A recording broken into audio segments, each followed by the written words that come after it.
I stood there on my front porch, coffee mug warming my hands, staring out at the little patch of earth I'd turned into something beautiful over the past few years. My garden was my pride, my quiet corner of the world after everything fell apart with Clarissa. The divorce had been messy, years of arguments, tears, and her walking out the door with half my life in her suitcase. But I'd found peace here in this sleepy Illinois suburb, just me and my flowers. Roses, tulips, daisies, all of them growing strong under my care. A little fence I'd built myself, keeping it all safe. It wasn't much, but it was mine. That peace lasted right up until the day I saw the moving truck 3 houses down. I didn't think much of it at first, just new neighbors, probably some nice folks looking for a quiet life like me.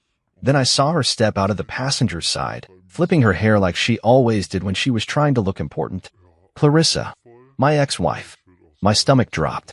She'd moved into my cul-de-sac, like some kind of cruel joke from the universe. Then came Rick. I didn't know his name yet, but I saw him climb out of the driver's seat, a big guy, broad shoulders, buzzed hair, the kind of man who looked like he'd spend his life barking orders. His truck was one of those oversized monsters, all chrome and noise, the kind you'd expect from someone who needed everyone to notice him. I watched them unpack, hoping maybe they'd keep to themselves. But hope's a funny thing. It doesn't last long when reality kicks in. A few days later, I was out watering my roses when I heard that truck roar to life. I glanced up just in time to see Rick peel out of their driveway, cut the corner sharp, and roll right over the edge of my lawn. The tires left deep ruts in the grass, tearing up the green I'd spent months keeping neat. I stood there, hose dripping in my hand, jaw tight. It wasn't the garden yet, just the grass, but it felt like a warning. It happened again the next week, then the week after that. Each time, he'd swing that truck wide, leaving tire marks like scars across my yard. I'd grit my teeth and fix it, telling myself it wasn't worth a fight. But then one Saturday morning, I was kneeling in the dirt, planting some new marigolds, when I heard the rumble. Before I could even stand, Rick's truck came barreling straight through my garden. The front tires crushed my roses, the back ones flattened the tulips. Petals scattered everywhere, stems snapped like bones. I shot to my feet, heart pounding, fist clenched. He didn't even slow down, just kept going, windows down, laughing like it was some big game. I looked over at their house and saw Clarissa on the porch, sipping something from a glass, smirking at me like she used to when she knew she'd won an argument. I couldn't take it anymore. I marched across the street, dirt still on my knees, and stopped at the edge of their driveway. "Hey," I called out, voice shaking with anger. Rick climbed out of his truck, all swagger, wiping his hands on his jeans like he'd just done some real work. Clarissa stayed where she was, watching me with that same smug look. "You mind keeping your truck off my property?" I said, trying to keep it civil. Rick just grinned, showing too many teeth. "What's the big deal, man? It's just some flowers." I felt my blood boil. "It's my garden. I've been working on it for years. You don't get to roll through it like it's nothing." He laughed, a loud, barking sound, and looked over at Clarissa like I was some kind of clown. She finally spoke, her voice dripping with that old familiar venom. "Oh, Marcus, lighten up. Men will be men. Rick's a real man, not like some people."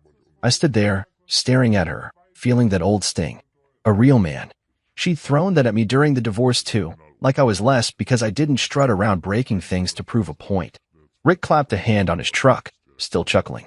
"Maybe you should get a tougher hobby, buddy." "Flowers? That's cute." I didn't say anything else. I just turned and walked back to my house, jaw so tight it hurt. I could hear them laughing behind me, the sound cutting deeper than I wanted to admit.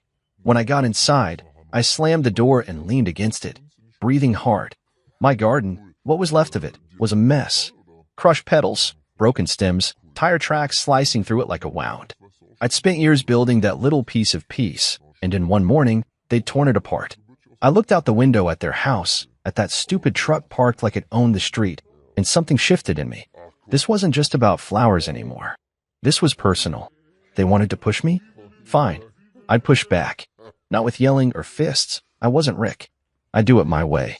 I didn't know how yet, but standing there, staring at the wreckage of my sanctuary, I knew one thing for sure. This wasn't over. Not by a long shot. I woke up every Saturday after that with a knot in my gut, waiting for the sound of Rick's truck. It became a routine I hated, me sipping coffee on the porch, pretending everything was fine, while my eyes kept darting to their house 3 doors down. Sure enough, like clockwork, I'd hear that engine rev up, loud and obnoxious, and there he'd go, Rick would peel out of their driveway, swing wide, and tear right through my yard again. The first few times, it was just the grass, but now he'd gotten bolder. He'd aim for the garden itself, tires chewing up what was left of my flowers, leaving mud and broken stems in his wake. I'd stand there, gripping my mug so tight I thought it might crack, watching him roar off down the street like he owned the whole damn neighborhood. And there was Clarissa, every time, perched on their porch with a drink in her hand, watching it all like it was her favorite show. She'd wave at me sometimes, that little smirk on her face, like she was daring me to do something about it. I tried talking to them again. Stupid, I know, but I thought maybe I could reason with them. One afternoon, after he'd flattened my daisies, I walked over, hands shoved in my pockets so I wouldn't do something dumb like swing at him. Rick was leaning against his truck, wiping down the hood like it was a prize horse. Clarissa sat on the steps, swirling ice in her glass. Hey, I started, keeping my voice steady. I'm asking you again, keep that thing off my yard. It's not a racetrack. Rick didn't even look up, just kept polishing. It's just a little fun, man. Relax. Fun. That word hit me like a slap. It's not fun for me, I said. That garden's mine. I put years into it. You're wrecking it for no reason. He finally straightened up, towering over me with that smug grin. It's just dirt and petals, Marcus. Maybe if you had something worth protecting, I'd care. I felt my face heat up, but before I could snap back, Clarissa chimed in. He's asserting his manhood, she said, like it was the most obvious thing in the world. You wouldn't get it. Asserting his manhood. I wanted to laugh, but all I could feel was the rage bubbling up inside me. I walked away again that day, their laughter chasing me back to my house. Every time I tried to stand up for myself, they turned it into a joke. I'd patch up the garden as best I could, replant what I could save, smooth out the ruts, but it wasn't the same. The neat rows were gone, the fence was leaning, and every fix felt like a Band-Aid on a broken leg. I started avoiding my own front yard, just so I wouldn't have to see the damage. But I couldn't avoid the sound. Every weekend, that truck. Every weekend, their mocking voices. Rick started yelling stuff when he drove by, nice weeds, buddy, or grow a pair, flower boy. And Clarissa would cackle like it was the funniest thing she'd ever heard. I'd lie awake at night, staring at the ceiling, replaying it all in my head. It wasn't just the garden anymore. It was the way they looked at me, like I was nothing, like I'd always been nothing to her. Then came the morning that broke me. I'd stayed up late the night before, working on a new section of the garden, trying to bring it back to life. I'd rebuilt the wooden fence by hand, hammering each plank into place, feeling a little bit of pride creep back in. I went to bed tired but hopeful. When I woke up, I shuffled outside with my coffee, expecting to see my work still standing. Instead, I froze. The garden was gone. Not just damaged, destroyed. Every plant was uprooted, stomped flat, or torn out. The fence I'd spent hours on was kicked in, splintered wood scattered everywhere. Deep tire tracks ran through the middle, and I could still smell the exhaust hanging in the air. It looked like a war zone, like some monster had ripped through it just to spite me. I dropped my mug, coffee splashing on my boots, and just stood there, chest tight, hands shaking. I didn't need to guess who did it. I could hear Rick's truck idling down the street, and when I looked up, there he was, leaning out the window with that same stupid grin. Oops, he called out, then gunned the engine and took off. Clarissa was on the porch again, laughing so hard she nearly spilled her drink. I didn't move for a long time. I just stared at the mess, my mess now. The last thing I had, the one thing I'd held on to after she left me, was gone. It wasn't just dirt and petals to me. It was every quiet morning I'd spent out there, every hour I'd poured into making something good out of the wreckage she'd left behind. And they'd taken it, just because they could. I walked back inside, slammed the door, and sank into a chair, my mind racing. I wasn't going to beg them anymore. I wasn't going to yell or reason or play their game. They thought they could walk all over me, literally, and get away with it. They thought I'd just take it, like I always had with her. But not this time. I didn't know what I was going to do yet. But as I sat there, staring at my muddy boots, a fire started burning in me. This wasn't about flowers anymore. This was about them thinking they could break me and laugh while they did it. I wasn't broken yet, and I wasn't going to let them win. I'd find a way to make them regret this. I'd make sure of it. I couldn't sleep that night after they trashed my garden. I kept seeing it every time I closed my eyes. The smashed flowers, the broken fence, the tire tracks cutting through it all like a knife. I lay in bed, staring at the ceiling, my mind spinning with anger and something else, something sharper. I wasn't just going to fix it this time. I wasn't going to let Rick and Clarissa keep laughing at me like I was some pushover they could stomp on whenever they felt like it. By the time the sun came up, I'd made up my mind. I needed a plan, something smart, something that'd hit them where it hurt without me ever throwing a punch. I didn't have Rick's size or Clarissa's venom, but I had my head, and I was going to use it. I grabbed my phone and scrolled through my contacts until I found Cal Benton's name. If anyone could help me pull this off, it was him. Cal was an old friend from way back, before Clarissa, before the divorce, when life was simpler. He lived out in the sticks now, a farmer with a knack for tinkering. He'd built all kinds of weird stuff over the years, contraptions for his crops, gadgets to scare off crows, even a little robot dog once, just for laughs. I hadn't talked to him in a while, but he owed me a favor from a few summers ago when I'd helped him haul hay after his truck broke down. I dialed his number, pacing my kitchen, the wrecked garden glaring at me through the window. "Marcus Shaw, you old dog," Cal answered, his voice rough and cheerful. "What's got you calling me at the crack of dawn?" I didn't waste time.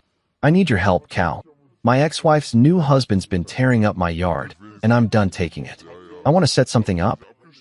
Something to stop him cold." There was a pause, then a low chuckle. "Sounds like a man's crossed a line. Tell me what you're thinking." I laid it out. How Rick kept driving through my garden, how Clarissa egged him on, how they destroyed everything I'd built. Cal listened, grunting now and then, and when I finished, he didn't hesitate. "I've got just the thing," he said. "You ever hear of a perimeter mat? Farmers use 'em to keep cows from wandering.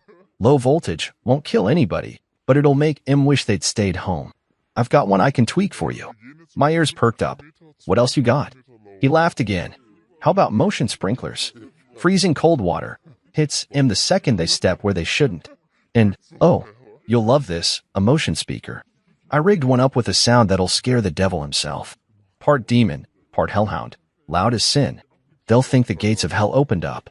I could feel a grin creeping across my face. "That's perfect, Cal. Can you get it to me quick?" "Give me a day to round it up," he said. "I'll drop it off tomorrow. You owe me a beer after this, though." "Deal," I said, already feeling lighter than I had in weeks. Cal showed up the next afternoon, his beat-up truck rattling into my driveway. He climbed out, wiry and sunburned, hauling a box of gear that clinked and rattled. "Here's your revenge kit," he said, setting it down with a thud. He walked me through it. The mat was a thin, rubbery thing I could bury under a layer of dirt, wired to a little battery pack. The sprinklers were small but tough, easy to hide in the flower beds. And the speaker, he hooked it up to his phone and played the sound for me. It was a deep, guttural roar, like something out of a nightmare, loud enough to wake the whole street. "They'll crap their pants," Cal said, grinning. I nodded, picturing Rick's smug face turning to panic. "Let's hope so." We spent the rest of the day setting it up. I dug shallow trenches along the edge of my yard, laid the mat down, and covered it with soil so it looked like nothing was there. The sprinklers went in next, tucked behind what was left of my plants, aimed right at the path Rick always took. The speaker I hid under the porch, angled so the sound would blast out toward the street. Cal wired it all to motion sensors, step on the mat, and the whole show would start. I added one more thing, my old security cameras. I'd bought them cheap a while back, mostly to watch for package thieves, but now they'd be my eyes. I mounted one on the porch, another by the garage, both aimed at the yard. If Rick tried anything, I'd have proof. By the time we finished, the sun was setting, and my little house looked normal again, except now it was a trap, waiting to spring. Cal clapped me on the shoulder. "You're a patient man, Marcus, but even patient men got limits. This'll teach him." I thanked him, handed him a cold beer from the fridge, and sent him on his way. Then I went inside, grabbed a fresh mug of coffee, and settled into a chair by the window. It was dark out, the street quiet, but I wasn't going to bed. I wanted to be awake when Rick made his next move. I knew he'd come. Weekends were his time to shine, and he wouldn't be able to resist tearing through my yard again, especially after wrecking it so bad. I sat there, sipping my coffee, the bitterness matching the fire in my chest. Every creak of the house, every rustle outside, had me on edge. I kept imagining it. His truck rolling up, the tires hitting the mat, the chaos that'd follow. I wasn't a violent guy, never had been. But this wasn't about violence. This was about taking back what was mine, about showing them I wasn't the weak little man they thought I was. My garden was gone, sure, But my pride wasn't. I glanced at the cameras on my phone, their little green lights blinking in the dark. Everything was ready. All I had to do was wait. And as the night stretched on, that wait turned into something satisfying, like the calm before a storm you know is coming. They'd pushed me too far, and now they were going to find out what happens when I push back. I'd been sitting by the window for hours, the coffee in my mug long gone cold, when I finally saw it. Headlights cutting through the dark. It was 2 a.m., the street dead quiet except for the low growl of Rick's truck creeping closer. My heart started pounding, not out of fear, but something else. Anticipation, maybe even excitement. I'd spent all day setting up my trap with Cal, and now it was time to see if it worked. I leaned forward, peering through the blinds, watching that oversized beast of a vehicle roll down the cul-de-sac. Rick didn't even try to be subtle. He swung wide, just like always, aiming straight for my yard. I held my breath as the front tires crossed the line, hitting the spot where I'd buried the mat. Then it happened, zap. A sharp crackle split the air, faint but unmistakable, and the truck jerked like it had hit a wall. Rick's voice cut through the night, a high-pitched yelp that didn't match his big man swagger at all. Before he could figure out what was going on, the sprinklers kicked in. I'd aimed them just right, and now they blasted freezing water straight at his truck, spraying through the open windows. I could hear him cursing, loud and frantic, as the cold hit him. The demon roar came next.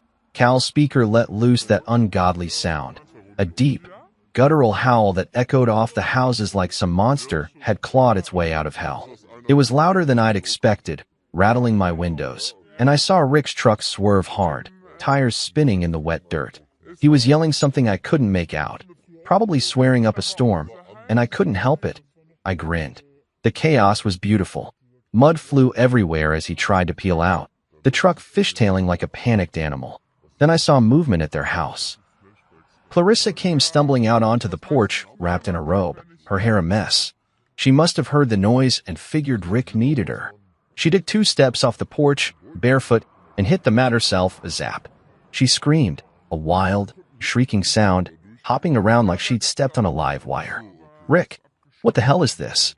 she hollered, her voice cracking as the sprinklers caught her too, soaking her from head to toe. I couldn't stay inside anymore. I grabbed my jacket, slipped on my boots, and stepped out onto the porch, keeping my face calm like I'd just woken up to check on the commotion. The scene in front of me was better than I'd dreamed. Rick was half out of his truck, one leg stuck in the mud, water dripping off his buzzed head, his shirt plastered to his chest. Clarissa was a soggy mess, clutching her robe, shivering and glaring at everything like the world had personally betrayed her. The roar had stopped, the speaker was on a timer, but the sprinklers kept going, spitting icy water in little bursts. I crossed my arms and leaned against the railing, letting the silence settle for a second before I spoke. "Problems?" I said, keeping my voice even, like I was just a concerned neighbor. Rick whipped his head around, his face red and furious, but he didn't say anything right away. He was too busy trying to yank his boot out of the muck. Clarissa, though, she didn't miss a beat. She stormed toward me, slipping a little on the wet grass, pointing a dripping finger in my face. "What did you do, Marcus? This is insane. We're calling the police." I didn't flinch. I'd been waiting for that threat, and I was ready. "Please do," I said, meeting her eyes. "I've got security footage of you two destroying my property for weeks. Cops might like to see it." That stopped her cold. Her mouth opened, then shut, and I could see the gears turning behind those angry eyes. Rick finally got free of the mud and stomped over, his fist balled up like he wanted to take a swing. "You think you're smart, huh?" he growled, water still trickling down his neck. "Setting up some little booby trap? You're pathetic." I shrugged, not moving an inch. "I think it's pretty smart, actually. Key, you should try staying on your own side of the street next time." He took a step closer, chest puffed out, but Clarissa grabbed his arm. "Rick, don't," she hissed, her voice low but sharp. "He's not worth it." She was dripping wet, her robe clinging to her, and for once, she didn't look so smug. They stood there, glaring at me, and I just stared back, feeling something I hadn't felt in a long time: control. The cameras were rolling, the trap had worked, and for the first time since they'd moved in, I wasn't the one on the defensive. Rick muttered something under his breath, probably a curse, and turned back to his truck, kicking at the mud like it had personally offended him. Clarissa gave me one last venomous look before she followed, her slippers squishing with every step. "This isn't over," she called over her shoulder, but it sounded hollow, like she wasn't so sure anymore. I watched them go, the truck limping back to their driveway, leaving a trail of water and defeat. I stayed on the porch a while longer, letting the night air cool me down, the sprinklers finally clicking off behind me. The yard was a mess again, mud and tire marks, but it didn't matter. This wasn't about the garden tonight. This was about showing them I wasn't going to roll over anymore. I went back inside, locked the door, and pulled up the camera footage on my phone.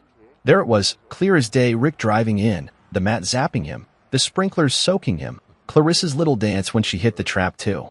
I saved it all, every second, and leaned back in my chair. They could call the cops if they wanted. I'd love to see them try to explain this. For now, though, I'd won. Not the war, maybe, but this battle? This one was mine. I set the phone down, poured myself a fresh cup of coffee, and sat there in the quiet, savoring the taste of it.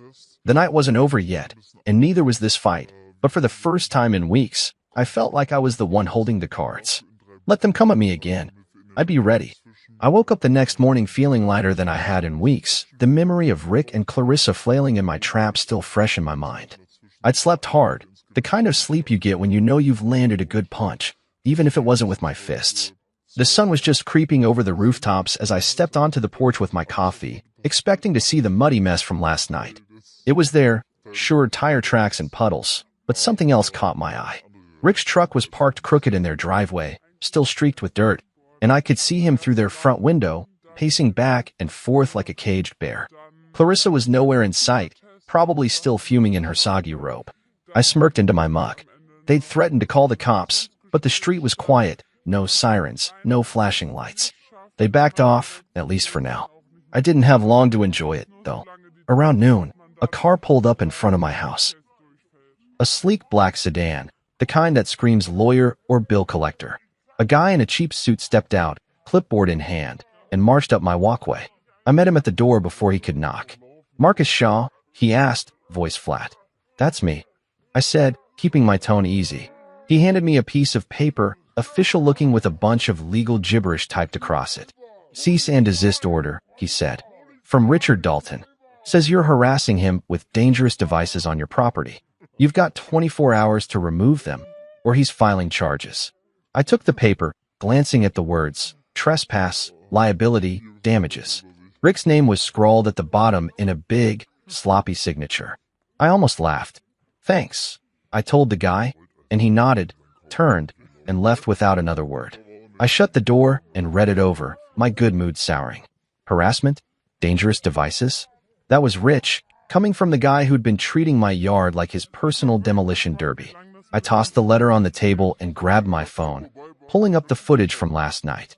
There it was, Rick driving onto my property, the mat zapping him, the sprinklers soaking him.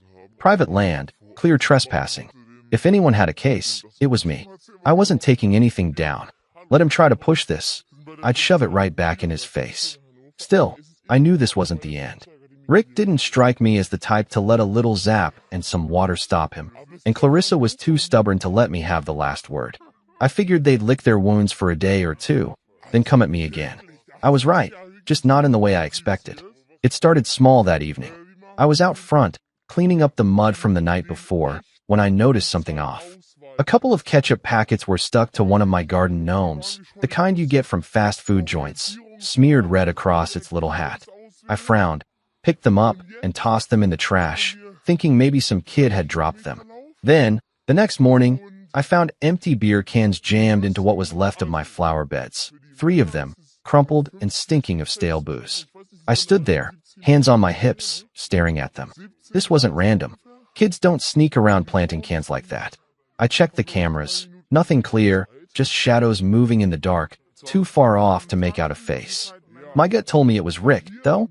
He wasn't dumb enough to drive through again, not after last night. But this was petty enough to be him. It got worse over the next few days. One night, I came home from the hardware store to find garbage scattered across my lawn. Banana peels, coffee grounds, some wrappers, like someone had emptied a trash bag and run off. The next morning, I stepped outside and gagged. Someone had dumped a pile of used cat litter right by my porch steps. The smell hit me like a punch, sour and sharp, and I had to grab a shovel to scoop it into a bag before I could even get to my mailbox. I checked the cameras again. Still nothing solid, just a flicker of movement near the edge of the frame. Whoever it was knew where the blind spots were, and that made my blood run hot. Rick had been watching, figuring out how to dodge my setup. I could picture him snickering about it, Clarissa egging him on with that smirk of hers, thinking they'd found a new way to get under my skin. I wasn't wrong about them brooding, either. Every time I saw Rick outside, he'd glare at me across the street, his jaw tight, his big shoulders hunched like he was holding himself back. Clarissa kept her distance, but I'd catch her on their porch sometimes, staring at my house with those cold eyes, sipping her drink like she was plotting. They weren't yelling anymore, weren't mocking me to my face, but this quiet revenge was worse. It was sneaky, dirty, and it made me feel like my little victory last night hadn't meant a damn thing. I'd humiliated them, sure, but now they were hitting back in ways I couldn't prove. I spent hours cleaning up their messes, scrubbing ketchup off my gnomes, hauling trash to the curb, and every time I did, I felt that fire in my chest flare up again. The cease and desist letter sat on my table, mocking me too. Rick pretending he was the victim while he turned my yard into his dumping ground. I sat down that night with another coffee, staring out at the dark street, my mind racing. The trap had worked once, but it wasn't enough. They'd found a way around it, and I couldn't just sit here taking it. I needed to catch them, really catch them, with something the cameras couldn't miss. Something that'd stick, something they couldn't wiggle out of. I didn't know how yet, but as I watched their house, lights flickering behind their curtains, I knew one thing for sure. The worst was still coming. They weren't done with me, and I wasn't done with them. This was a game now, and I was going to play it better. I was starting to feel like a prisoner in my own house, always on edge, waiting for the next pile of garbage or petty jab from Rick and Clarissa. The cat litter had been the tipping point. Shoveling that stinking mess off my porch made me realize I couldn't just keep cleaning up after them. I needed proof, something solid to shove in their faces and end this once and for all. I'd been checking the cameras every day, but they were too smart, sticking to the shadows, hitting the spots where the lenses couldn't reach.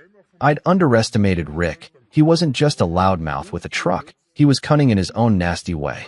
I sat there one night, coffee in hand, staring out at the dark street, when I saw it. A flicker of movement near the edge of my yard. Not a car this time, but a figure, quick and quiet, slipping through the shadows. My pulse kicked up. I grabbed my phone and pulled up the camera feed, squinting at the grainy image. It was him. Rick. I couldn't see his face clear enough to prove it, but I knew that bulky shape, the way he moved like he owned the place. I watched him creep closer, a sack slung over his shoulder, and my stomach twisted. He wasn't just tossing trash this time, he was up to something worse. I stayed still, barely breathing, letting him think I was asleep or gone. He stopped near what was left of my flower beds, knelt down, and started pouring something out of the sack. It wasn't garbage. It was white, grainy, catching the moonlight, salt. A whole damn bag of it, dumped right into the soil. I clenched my fists so hard my knuckles ached. He wasn't just messing with me now, he was poisoning the ground, making sure nothing would ever grow there again.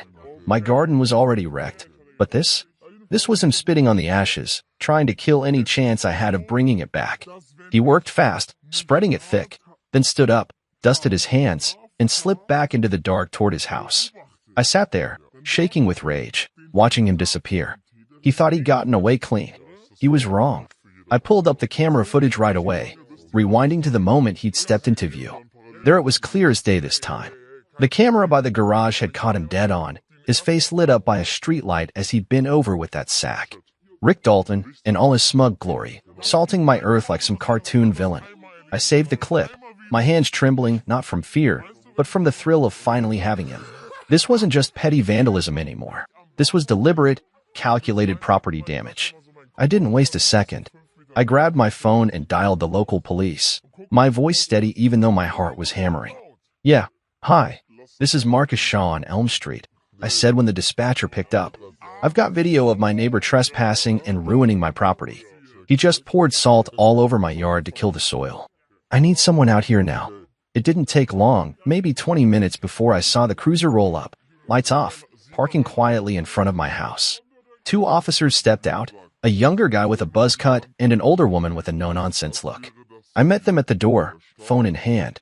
"Thanks for coming," I said, keeping it short. I've got it all on camera.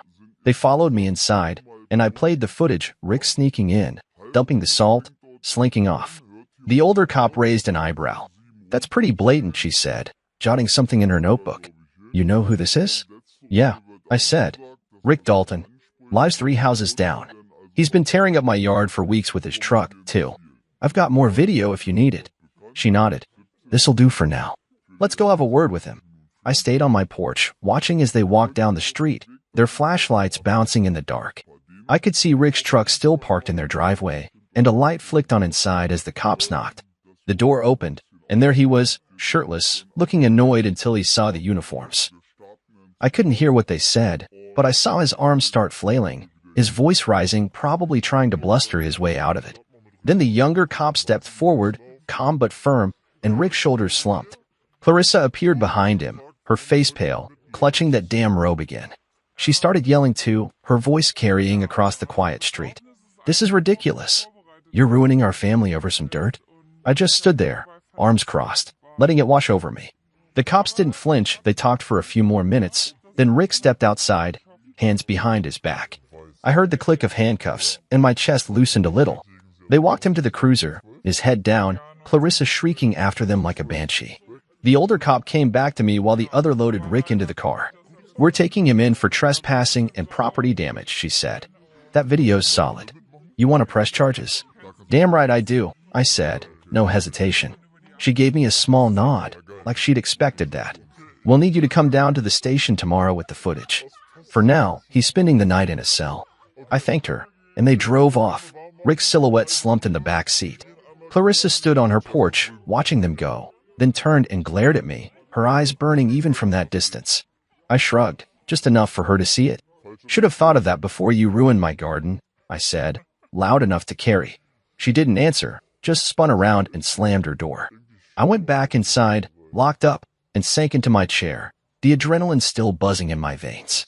The yard was a lost cause now, salted and dead, but that didn't matter tonight. I'd caught him. I'd won this round, and they couldn't laugh it off this time. I poured myself a fresh coffee, the steam curling up, and let myself smile. It wasn't over, Clarissa's look told me that much, but for now, I had the upper hand, and it felt good. I woke up the next morning to a quiet street, the kind of stillness that felt almost too good to be true after everything. Rick was gone, hauled off in cuffs the night before, and I figured Clarissa was still reeling from it all. I stepped outside with my coffee, expecting to feel some kind of triumph, but the sight of my yard, the salted soil, the broken fence, dampened it a little. I'd gotten him, sure, but the damage was done. Still, I wasn't about to let that ruin the moment. I sipped my coffee and watched their house, wondering how long it'd take Rick to post bail. Not long, it turned out. By noon, I saw his truck roll back into their driveway, slower than usual, like he was trying not to draw attention. He climbed out, head down, and disappeared inside without a glance my way. Clarissa stepped onto the porch a minute later, pacing like a caged animal, her phone pressed to her ear. I couldn't hear her, but her wild gestures told me she was furious, probably yelling at a lawyer or a friend about how unfair it all was. The neighborhood started buzzing after that. I caught Mrs. Henley, the old lady next door, peering over her fence at me while she watered her plants. Heard the cops were here last night, she said, her voice curious but not pushy. Yeah, I said, keeping it simple. Caught him wrecking my yard on camera. She nodded, a little smile tugging at her lips. Good for you, Marcus. That man's been a menace since he showed up. It wasn't just her. Other neighbors started giving me nods or quick waves when I passed by, like I'd done something they'd all been too polite to try. It felt good, knowing I wasn't alone in this, but it didn't last long. That night, around 3 a.m., I jolted awake to a sharp crackling sound outside. I stumbled to the window, rubbing sleep from my eyes, and saw it, flames licking up from my trash can by the curb, a bright orange glow against the dark. My heart sank. I grabbed my phone and ran out in my boxers and a t-shirt, the cold air biting at me as I snatched the garden hose from the porch. The fire wasn't big, mostly paper and leaves, but the smell of burning plastic hit me hard as I sprayed it down. The can was half melted by the time I got the flames out, a charred mess dripping onto the pavement. I stood there, hose dripping in my hand, breathing fast, the wet grass soaking my bare feet. This wasn't an accident. Someone had lit it, and I didn't need 3 guesses to figure out who. I glanced at their house, dark, quiet, no sign of life, but I knew. Rick might have been licking his wounds, but Clarissa? She was a different kind of mad, the kind that didn't stop. I trudged back inside, soaked and shivering, and pulled up the camera footage. My stomach twisted as I watched a hooded figure, quick and careful, slipping up to the kin with a lighter in hand. The angle was off, the face shadowed, but I recognized her shape, the way she moved. Clarissa. She'd stayed just out of the clear frame, dodging the spots where the cameras could nail her. Smart. Too smart. I sat there, staring at the screen, the anger building slow and steady. She'd gone too far now. Arson wasn't a prank, wasn't petty trash tossing. This was dangerous, and I couldn't let it slide. But the footage wasn't enough, not yet. The cops would call it circumstantial, and she'd wiggle out of it with that smug grin of hers. I needed more, something airtight, but I didn't know how to get it. I spent the next day cleaning up the mess, hauling the ruined kin to the garage, my mind racing. Rick stayed out of sight, probably under orders to lay low after his arrest, but Clarissa was everywhere, pacing her porch, glaring at me whenever I stepped outside, her eyes like daggers. The neighbors kept their distance now, whispering among themselves, and I could feel the tension creeping up the street. This wasn't over, not by a long shot. I started double-checking the cameras every night, tweaking their angles, hoping to catch her if she tried again. I even set the sprinklers back up, just in case Rick got bold, but it was Clarissa I was worried about now. She was unhinged, wilder than I'd ever seen her, even during the divorce. I'd humiliated her precious Rick, and she wasn't going to let that go. I barely slept, jumping at every sound, my coffee going cold as I sat by the window, watching, waiting. I was ready for a long game. She'd slip up eventually, and I'd be there when she did. But then, out of nowhere, help came knocking. It was late afternoon, the sun dipping low, when I heard a tap on my door. I opened it to find Brielle Knox, the teenage girl from 2 houses over, standing there with her hands in her pockets. She was a quiet kid, always fiddling with that drone of hers, and I'd never talked to her much beyond a wave hello. "Hey, Mr. Shaw," she said, shifting her weight. "I, saw what happened with your trash can, and I know who did it." I blinked, caught off guard. "What do you mean?" She glanced over her shoulder, then back at me. "I've got drone footage. Caught her lighting it. Clarissa. She egged my dog's crate last week, and I've been watching her ever since. I'm done with her crap." My jaw dropped. "You've got video?" She nodded, pulling out her phone. Clear as day. "Want it?" I grinned, wider than I had in weeks. "Brielle, you just became my favorite neighbor." She smirked a little, and I knew right then, this was the break I'd been waiting for. Clarissa was done. I stood there on my porch, still reeling from Brielle's visit, my mind buzzing with what she'd just handed me. She'd show me the drone footage on her phone, grainy at first, but then it zoomed in, clear as daylight. There was Clarissa, sneaking out of her house in that hoodie, lighter flickering in her hand as she bent over my trash can. The flames caught quick, and she darted back, glancing around like a nervous cat before disappearing into the shadows. Brielle had caught every second, her drone hovering silent above the street. "I figured you'd want this," she'd said, her voice sharp with her own grudge. "She's been a jerk to everyone, not just you." I'd nodded, barely able to speak, and she'd sent me the file right then and there. "Thanks, Brielle," I'd managed, and she'd shrugged like it was nothing, heading back home with her hands in her pockets. But it wasn't nothing, it was everything. I went inside, locked the door, and pulled up the video on my laptop, watching it again, then again. My hands were steady now, no more shaking, just a calm certainty settling in. This wasn't like the camera footage of Rick, blurry and arguable. This was her face, her movements, undeniable. Arson. She'd crossed a line she couldn't walk back from, and I had her dead to rights. I burned the video to a USB drive, grabbed my jacket, and headed to the police station that afternoon. The same older cop from Rick's arrest was there, her badge reading Officer Grant. She looked up from her desk as I walked in, raising an eyebrow. "Back already, Mr. Shaw?" she said, leaning back in her chair. "Yeah," I said, holding up the drive. "Got something new. Clarissa Dalton this time. She set my trash can on fire the other night, caught it all on video." She took the drive, plugged it into her computer, and watched the footage in silence. I stood there, arms crossed, feeling the weight lift off me with every second she stared at the screen. When it finished, she let out a low whistle. "That's her, all right," she said, scribbling something on a notepad. "Where'd you get this?" "Neighbor kid with a drone," I said. "She's got her own beef with Clarissa. Lucky for me." Grant nodded, a faint smirk tugging at her lips. Lucky indeed. This is solid. We'll pick her up today. I felt a rush of relief, like I could finally breathe again. Thanks, I said, and she waved me off. Just doing the job. You pressing charges on this one too? You bet, I said, no hesitation. She gave me a look, half respect, half amusement, and told me to head home. They'd handle it. I was back on my porch by late afternoon, coffee in hand, when the cruiser rolled up to their house. I watched from a distance, keeping it casual, like I was just enjoying the day. 2 officers, Grant and the younger guy from before, knocked on the door. Clarissa answered, still in that robe, her hair a mess. I couldn't hear the words, but her arms started flailing, her voice rising sharp and loud. This is insane. You can't do this, she shouted, loud enough for me to catch it. Grant stayed calm, saying something I couldn't make out, and then the younger cop stepped forward, cuffs in hand. Clarissa froze, her mouth open, then tried to back inside. They didn't let her. Grant grabbed her arm, gentle but firm, and turned her around. The cuffs clicked, and she started yelling again, a string of curses and pleas that echoed down the street. Rick came barreling out then, his face red, fist clenched. What the hell's going on? He roared, stomping toward the cops. I tensed, expecting a fight, but the younger officer moved fast, blocking Rick's path. Step back, sir, he said, voice hard. Rick didn't listen. He swung an arm, not at the cop but toward me, pointing across the street. This is you, isn't it, you little bastard? He bellowed. I didn't move, just sipped my coffee, meeting his glare. The cop grabbed him, twisting his arm back, and Rick stumbled, swearing as they held him in place. Clarissa was still shrieking, her voice cracking now, as they walked her to the cruiser. He's lying.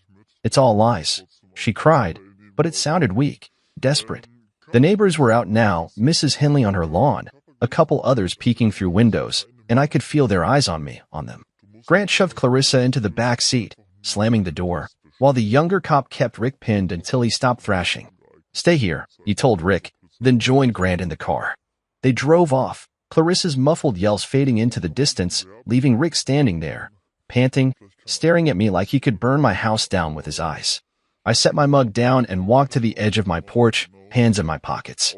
Rick took a step toward me, his fists balled up again, but he stopped short, maybe remembering the cops weren't far. You're dead for this, he growled, low and mean. Maybe, I said, shrugging. But she lit the fire, not me. You should have kept her on a leash. His face twisted, and for a second, I thought he'd charge anyway, but he just spat on the ground and stormed back inside, slamming his door so hard the windows rattled. I stood there a minute longer, the street quiet again, the weight of it all sinking in. Clarissa was gone, arrested, locked up, and Rick was stuck, helpless for once. I'd done it. Not just a zap or a scare this time. I'd hit them where it hurt. I went back inside, locked up, and sank into my chair, the adrenaline fading into something calmer. The garden was still a wreck, the trash can a melted lump, but none of that mattered right now. I'd taken back control, piece by piece, and they couldn't laugh it off anymore. The fight wasn't over, Rick's glare told me that. But tonight, I'd won. And that was enough. I woke up the next morning to a street that felt different, quieter, heavier, like the air itself was holding its breath. Clarissa was gone, locked up on arson charges, and Rick was stuck licking his wounds. I stepped outside with my coffee, expecting to feel some kind of victory, but it was bittersweet. The salted soil stared back at me, a dead patch where my garden used to be, and I couldn't shake the weight of it all. I'd won a battle, sure, but the war had left scars I couldn't ignore. I sipped my coffee and watched their house, the curtains drawn tight, no sign of life. Rick's truck sat in the driveway, still streaked with mud from that night I'd zapped him, and I wondered how long he'd stay quiet. Not long. I figured he wasn't the type to let this go, not with Clarissa behind bars because of me. The neighborhood had shifted too. Mrs. Henley waved at me from her yard, a little more warmth in it than usual, and I caught a few other neighbors glancing my way, some with nods, some with quick looks before turning away. Word had spread fast. Rick's arrest, Clarissa's meltdown, the whole messy saga. I wasn't sure if they saw me as a hero or just the guy who'd stirred up trouble, but it didn't matter. They weren't glaring at me like I was the problem anymore, and that was something. I spent the day keeping busy, cleaning up the last of the trash can mess, tweaking the cameras just in case, but my mind kept drifting back to Clarissa in that cell, Rick stewing across the street. She'd be out eventually, on bail or probation. And then what? I wasn't naive enough to think this was the end. Weeks passed, slow and tense. Clarissa came back one afternoon, a cab dropping her off in front of their house. I watched from my window as she climbed out, her face hard and cold, no robe this time, just jeans and a jacket, her hair pulled back tight.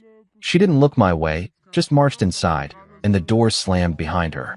Rick stepped out a minute later, head down, and I saw the sheriff's deputy parked nearby, probably enforcing the restraining order I'd filed after the fire. He couldn't come near my place now, not legally, and that gave me a little breathing room. But the silence from their house wasn't peace. It was a storm brewing, and I could feel it in my bones. They didn't go out much after that. No porch drinks, no loud truck revving, just a cold, bitter quiet that hung over the cul-de-sac like a fog. Then one night, it broke. I was out front, checking the mail under the streetlights, when I heard footsteps, heavy, deliberate. I turned, and there was Rick, stomping across the street, his face twisted with something dark. My stomach tightened, but I stood my ground, hands in my pockets, keeping it casual. He stopped a few feet away, just outside the line the restraining order set, his fists clenched so tight I could see the veins popping. "You happy now?" he growled, his voice low and rough. "You destroyed us, you smug little prick." I looked at him, his buzzed hair glinting under the light, his eyes wild, and I felt a flicker of something. Pity, maybe, but not enough to soften me. "I didn't destroy anything," I said, keeping my tone even. "You two did that yourselves? Driving through my yard, salting my garden, setting fires, that's on you." He took a step closer, testing the line, and I tensed, ready to call the cops if he crossed it. "You think you're so smart," he spat. "Putting her in jail, ruining everything. We're the laughingstock of this damn street because of you." I shrugged, not taking my eyes off him. "Maybe you should have thought about that before you trashed my life." "I didn't start this, Rick." He opened his mouth, probably to yell, but then something stopped him, a voice, sharp and young, cutting through the dark. "Leave him alone." I turned, surprised, and saw Aiden, Clarissa's 14-year-old son from her first marriage, stepping out from their driveway.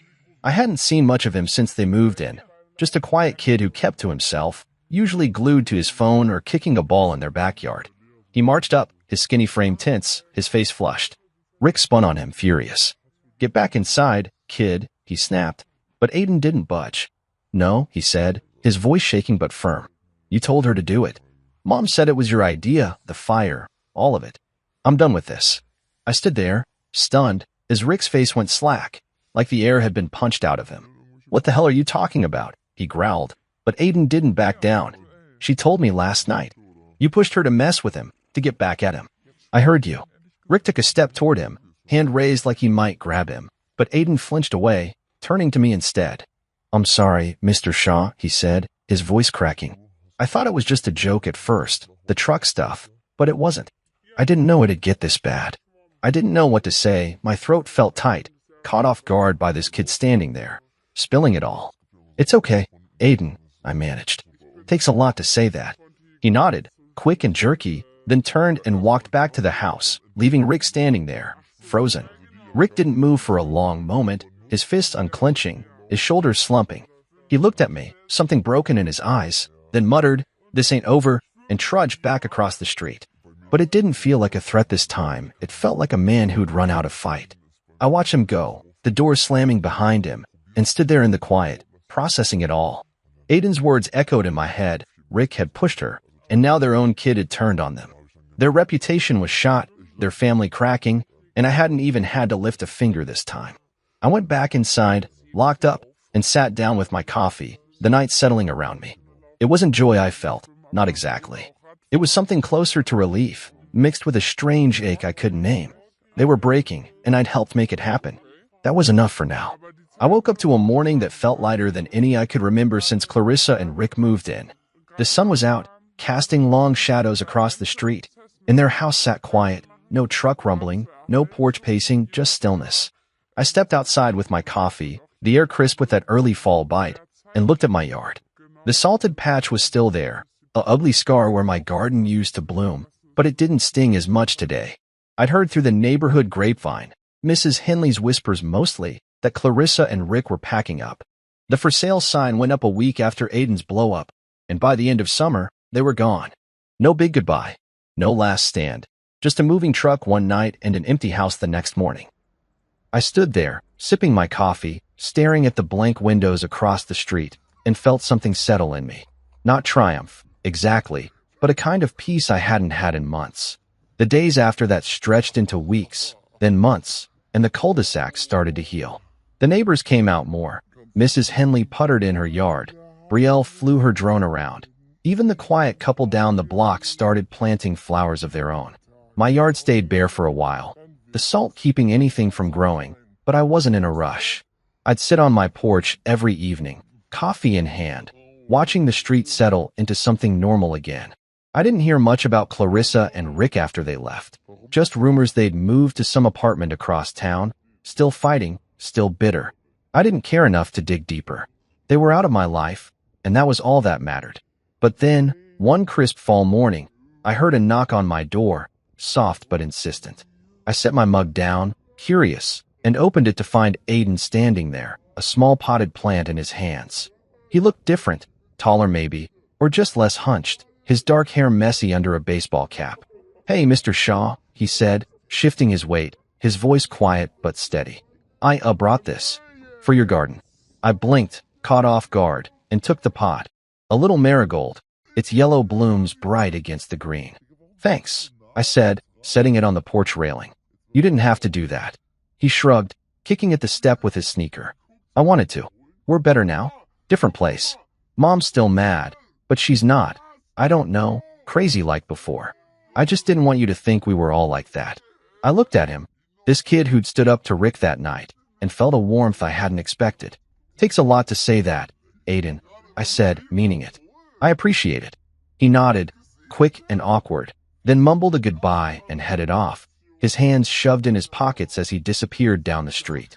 I stood there a minute, holding that little plant, and something clicked.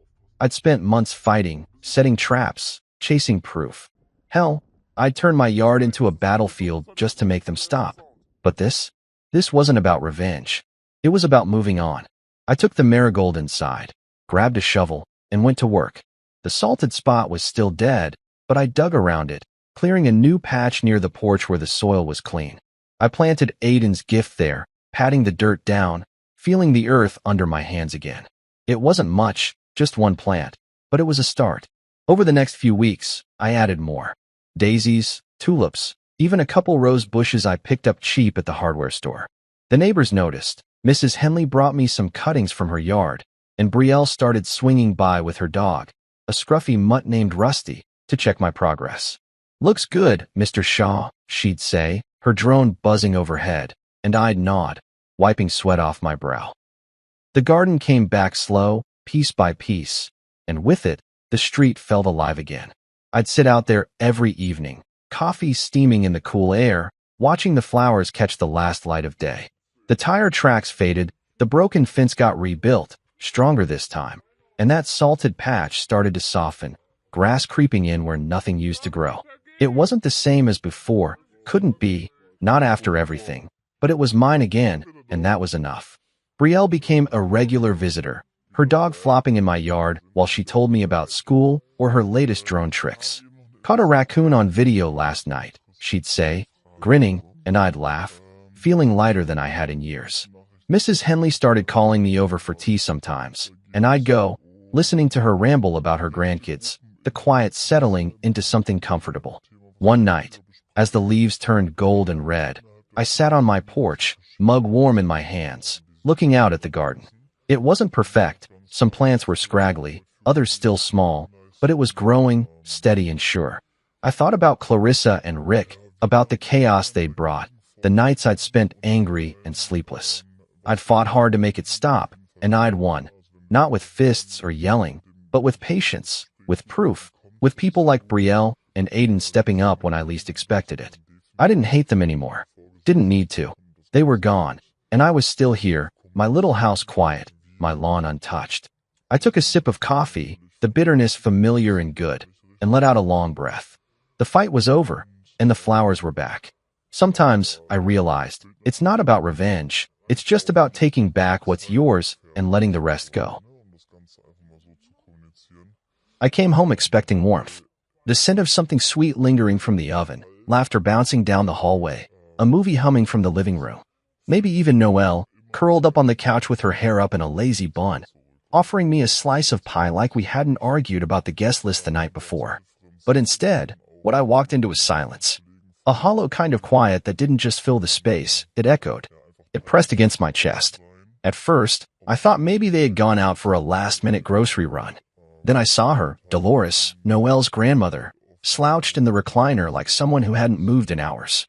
I dropped my keys into the bowl by the door and stepped inside, trying not to let the stillness creep into my voice as I called out, "Noelle?" No answer. The house looked lived in, but untouched. There were 2 wine glasses in the sink, a cardigan tossed across the back of a dining chair, a shoe on the staircase. But it all felt staged. Or worse, abandoned. Then I saw it. A folded piece of paper on the kitchen counter, balanced neatly beside a glass of water and the little ceramic pumpkin Noelle used as fall decor. My name was written across the top in her handwriting. I hesitated. The air felt charged, like something irreversible was about to begin. I unfolded the note. "Gone to a show with my ex.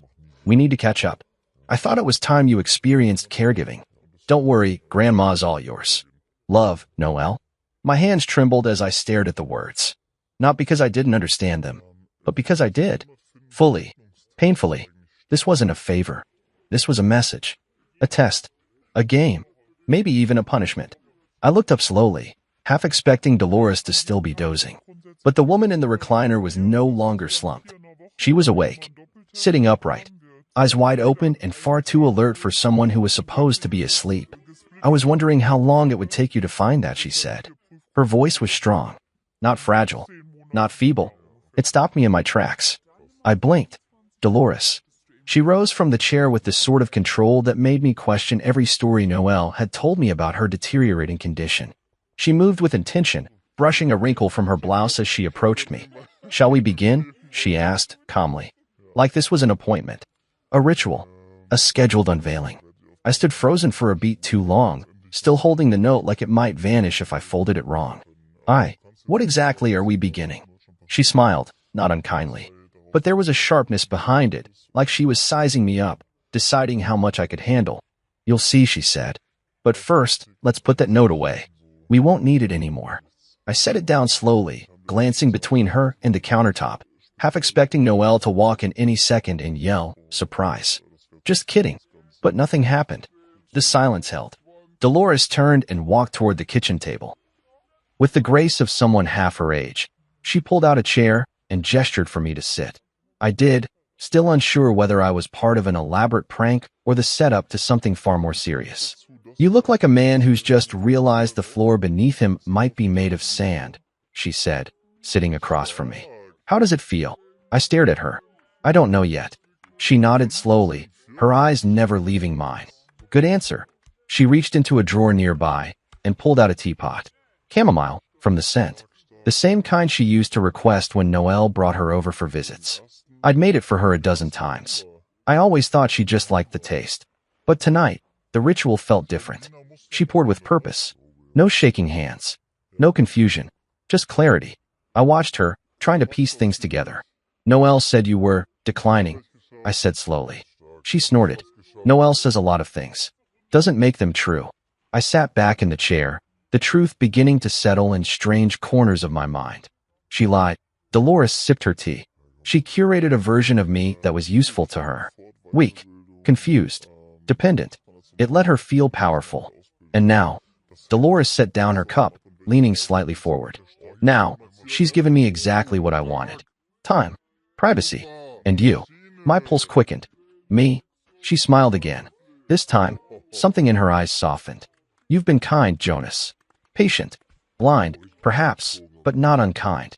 And you deserve to know the truth about the woman you married." I stared at her, unsure what to say. I didn't yet know what game I was in, but I knew this much. The rules had just changed. And Dolores? She wasn't just a piece on the board. She was the one who had flipped it. "My name is Jonas Fairchild. I've been married to Noelle for 4 years. And somehow, despite all the clues, all the uncomfortable silences, and all the subtle jabs passed off as jokes, I never saw this coming. Maybe I didn't want to. Maybe I was too focused on holding our fragile puzzle together to notice she had already tossed a few pieces out the window. Noelle had always been self-centered. Not in the overt, throw a fit in public kind of way, but quiet, strategic. Her needs came first, always. If she wanted sushi, we got sushi. If she didn't feel like visiting my parents, we canceled. I once drove 4 hours to surprise her at a retreat she said was women only. She acted gracious, even kissed my cheek in front of her friends. But in private, she said, "Don't do that again." I told myself she just needed space. Independence. I thought loving her meant making room for her to be who she wanted. Now, standing in my own kitchen with her grandmother handing me a medication schedule, I realized what loving her had really meant. Constant compromise. Sometimes of time. Sometimes of dignity. Dolores tapped the paper. "These are just supplements, nothing serious. She thinks I'm too old to manage capsules. Funny, right?" I looked down at the neat grid of dosages and times. "You seem fine to me." "That's because I am," she said, stirring her tea with deliberate ease. What's not fine is the performance Noelle puts on for anyone who might listen to her sob story about the husband who's just not ambitious enough. My chest tightened. I didn't like how fast that landed. She said that. She said worse, Dolores replied, sipping her tea again. "I've got the texts if you want to read them. She talks about you like you're a stepping stone." Her words, not mine. My hand clenched the arm of the chair. I didn't respond. Couldn't.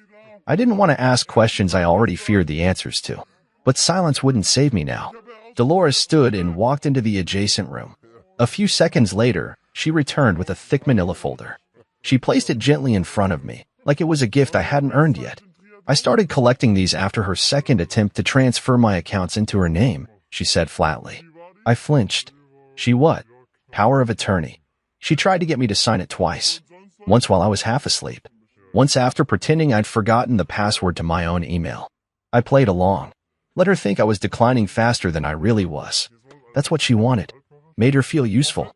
In control. She slid the folder toward me. I hesitated, then opened it. At first, it just looked like bills. Then I saw the hotel invoices. From out of state. Dated 3 weeks before Thanksgiving. My stomach dropped. Next to the receipts was a printout of a message thread. Text bubbles filled with flirtation and familiarity, all between Noelle and her ex-boyfriend Camden. Things like, "I've missed you," and "Can't wait to see you again," weren't the worst of it. It was the timestamped plans. Dinner at Balthazar. A Broadway show. A hotel suite under Camden's name, but billed to Noelle's card. She had planned this escape. This abandonment. Not as an impulsive reunion, but as a scheduled betrayal. She said she was going to help her cousin with wedding planning that weekend. I muttered. Dolores raised an eyebrow. She always did lie prettier when it involved the arts. I stared at the papers until the words started to blur. My ears buzzed, and the air felt thick like syrup. "She left you with me as a chore," I said slowly. "A punishment? Perhaps. Or perhaps she handed you the key to the cage she built and didn't expect you to unlock it." I looked up. Dolores's face was calm, but there was a spark in her eye. Not anger. Not pity. Purpose. "She never wanted a partner," I said quietly. "She wanted a prop. And you," Dolores replied, "are far too solid to be anyone's accessory." I let out a breath I didn't realize I'd been holding. My mind felt like it was sprinting through every conversation, every cold glance, every time Noelle had told me I was too sensitive when I brought up my needs. "She said you were fragile," I said, still staring at the papers. "I am," Dolores replied, "but not in the way she thinks. I'm fragile like porcelain, hard to break, and even harder to replace." We sat in silence for a while. Not the awkward kind. The kind that feels like the ground reassembling beneath your feet. "What'd I do with this?" I finally asked. Dolores stood again, walked to the sink, and rinsed her cup. "Whatever you want, Jonas. But if I were you, I'd stop asking for permission to breathe." Her words weren't just advice. They were permission. Liberation. A subtle nudge toward the door I hadn't realized was always unlocked. That night, I didn't sleep much. But for the first time in a long time, it wasn't because I was afraid. It was because I was finally awake. The next morning, I brewed the tea this time. Dolores didn't hover. She just sat at the kitchen table, waiting with the same calm composure that made it hard to believe she'd ever been underestimated. The chamomile steeped as I stared at the folder on the counter, still open where I'd left it last night. The weight of it was more than paper.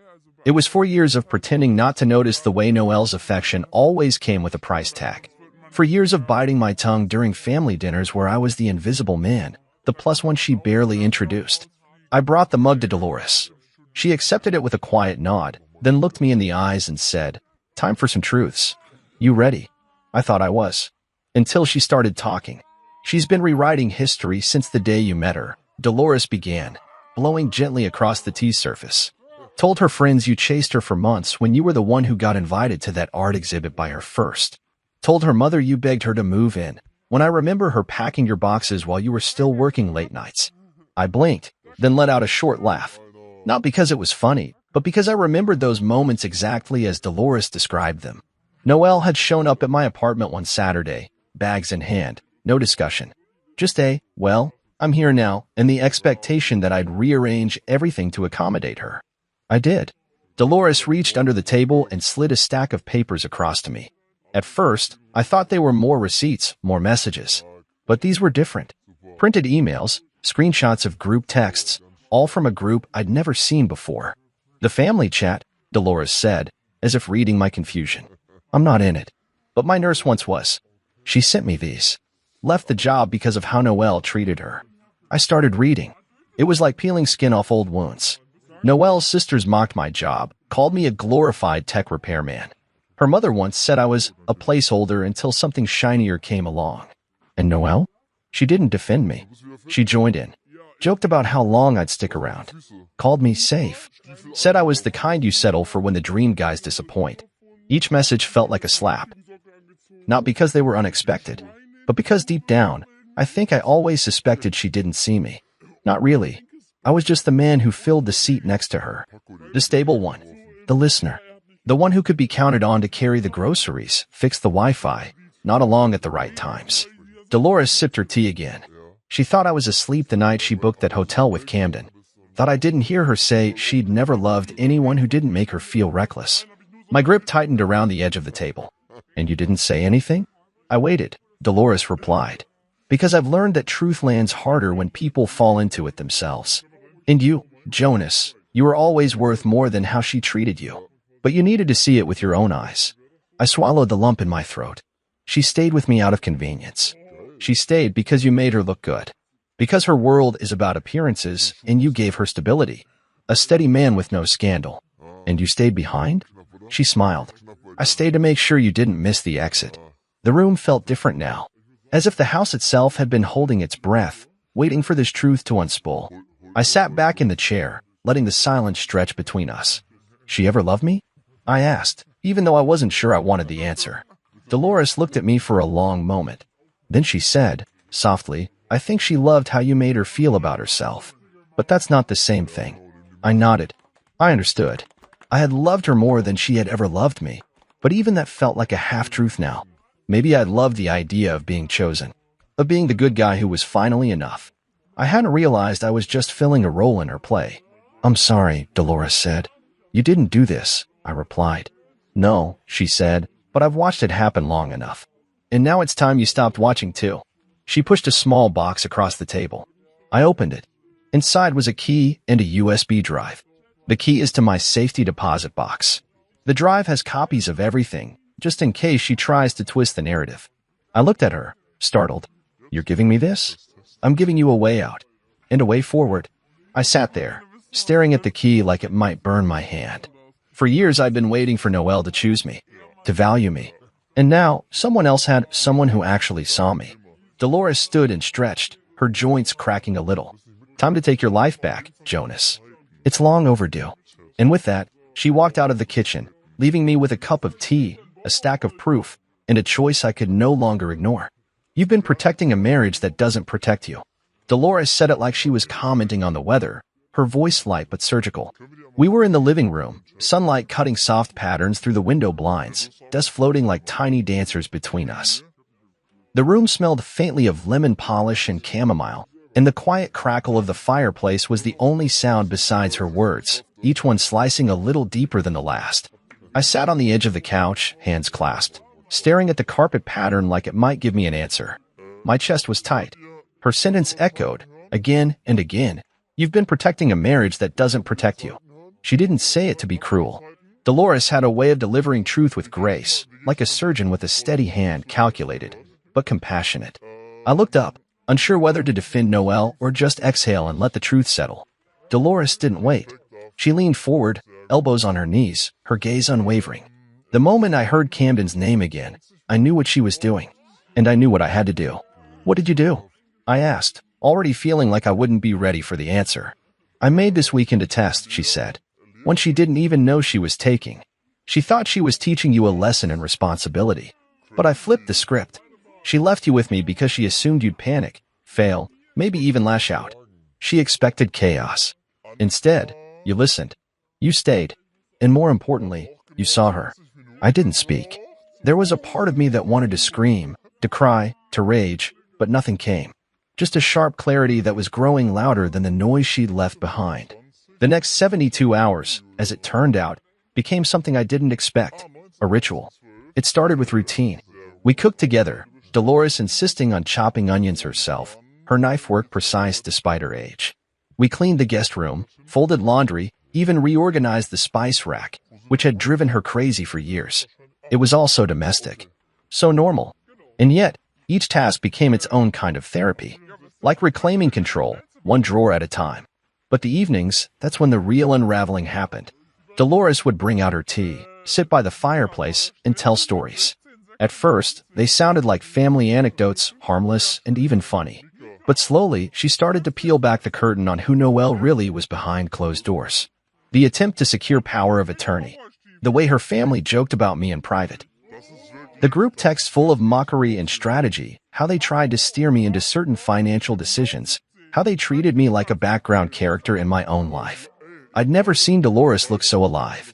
She recited their messages like poetry, not out of spite, but from a place of firm, intentional justice. She showed me screenshots of Noelle planning to move funds into joint accounts she never contributed to. Pictures of her trying on rings with Camden, weeks before our last anniversary. My heart didn't just break, it recalibrated. It started shedding every excuse I'd built up over the years. "You were their safe bet," Dolores said that second night, her voice low but steady. "The fallback man. The one they could count on not to ask too many questions. Not to fight back. Because you were kind." I looked at her. "You make kindness sound like a weakness." "It's not," she replied. "It's only a weakness when you give it to people who treat it like currency. When you stop giving it to yourself." That night, I stood in the guest room and started packing. I didn't even know where I was going. I just knew I needed to prepare. The act of folding my shirts, zipping my bag, it wasn't about leaving, not yet. It was about reclaiming something. My voice. My worth. My place in the narrative. Dolores walked in halfway through. She didn't say anything at first. Just watched me fold a pair of jeans. Then she spoke, gently. "This isn't about revenge, Jonas. It's about clarity. You don't need to hurt her to heal yourself. But you do need to stop bleeding for someone who keeps handing you the knife." I sat on the edge of the bed. My throat was tight. I kept hoping she'd change. That something would click. "She won't," Dolores said simply. "Because she doesn't need to. You already did all the adapting. For a long time, I'd thought love was supposed to hurt a little. That sacrifice was proof of commitment. That if I was just a little more patient, a little more understanding, she'd meet me halfway. But Noelle never planned to meet me anywhere. She wanted a placeholder. A well-behaved man in the audience while she lived the spotlight life. Now I had someone in the front row holding up a mirror instead. Dolores stood, walked over, and squeezed my shoulder. "The next time she walks through that door, you won't be the same man she left behind." And I believed her. Not because she said it, but because, for the first time in years, I wanted it to be true.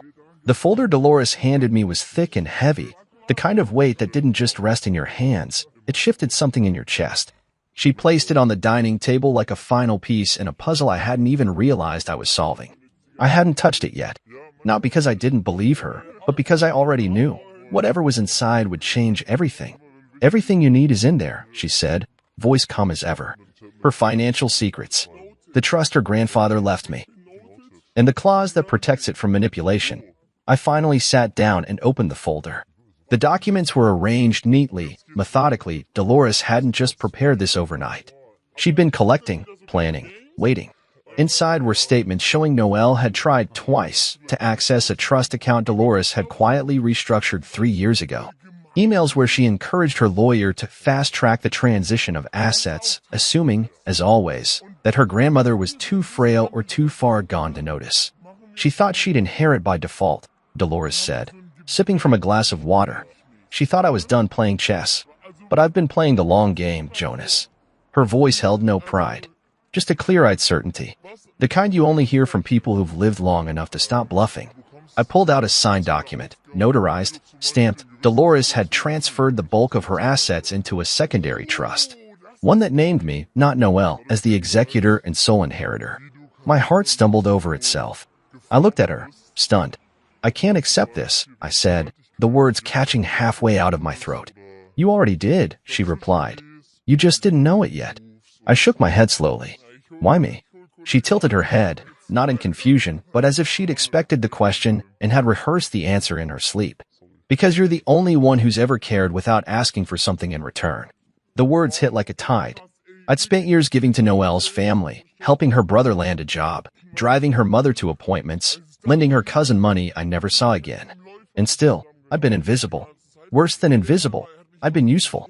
Dolores saw that. All of it. And still, this? A trust? Her legacy? I didn't do anything to earn this, I whispered. She leaned forward. You endured. That's not the same. No, she said. It's harder.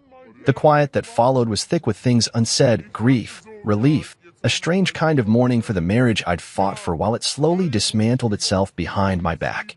I thumbed through more documents. Letters of instruction. Passwords. A sealed envelope addressed to her attorney. She had covered every angle.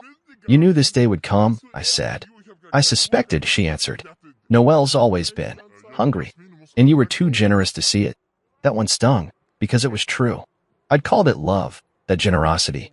All those times I brushed aside my needs, rationalized her behavior, told myself she was just misunderstood. I'd carried the weight of the relationship like it was a badge of honor. And now I was looking at the receipts, literally, of how much it had cost me. I don't want her to think I manipulated you. Dolores laughed, a soft, elegant sound. Jonas, darling, if anyone accuses you of manipulation, just show them my medical records. Full mental clarity, signed by 3 different doctors. I've had this notarized, filed, and reviewed more thoroughly than her wedding guest list. I actually smiled. The humor was unexpected, but it helped me breathe again. She's going to hate me. She already resents you, Dolores said, but she'll hate me more. And that's fine. I can live with that. I closed the folder slowly. And what am I supposed to do now? She looked at me as if the answer was obvious. Whatever you want. That stopped me. I hadn't really thought about what I wanted. For so long, I've been acting in reaction to Noelle, putting out emotional fires, adjusting to her whims, trying to maintain some version of peace in a house that rarely had any. But now, I had options. Power. And that was terrifying. I don't know how to be free, I admitted. Dolores stood, walked over, and placed a hand on my shoulder. That's because you've never been allowed to be. The air felt heavy, but not oppressive. Like the moments before a storm clears, when you can finally feel the wind shift. I looked up at her, this woman who had been framed as fragile and dependent, and saw steel. I won't waste what you've done, I said. I know, she replied. That's why I chose you. We stood in silence for a moment longer. Noelle was still gone, probably laughing with Camden over drinks, thinking she was clever, thinking I was clueless. But the game had changed, and she hadn't noticed that someone else had moved all the pieces. I went upstairs, folder in hand, not to hide it, but to prepare, to protect it, and to get ready. Because the next time Noelle walked through that door, I would not be the man who begged for her attention. I would be the one delivering the final play. For days later, the front door creaked open like the first chord of a bad song I already knew the lyrics to. I was standing in the kitchen, the documents still locked away, the trust secured, the envelope prepared. Dolores sat at the table, reading the morning paper with her signature cup of chamomile beside her. Sunlight caught the edge of her silver hair, but her face was composed, unreadable.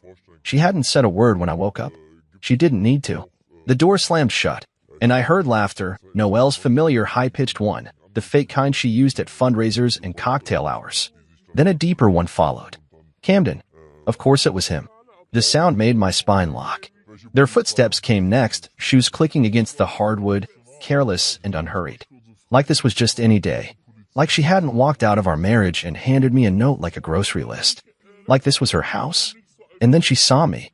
She stopped mid-stride in the entryway, Camden halting behind her.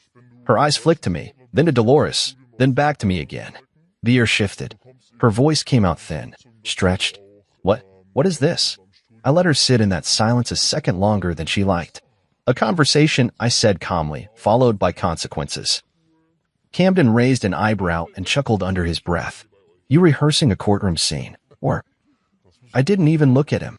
I reached into the drawer and pulled out a sealed envelope. Neat. Crisp. Addressed to Noelle.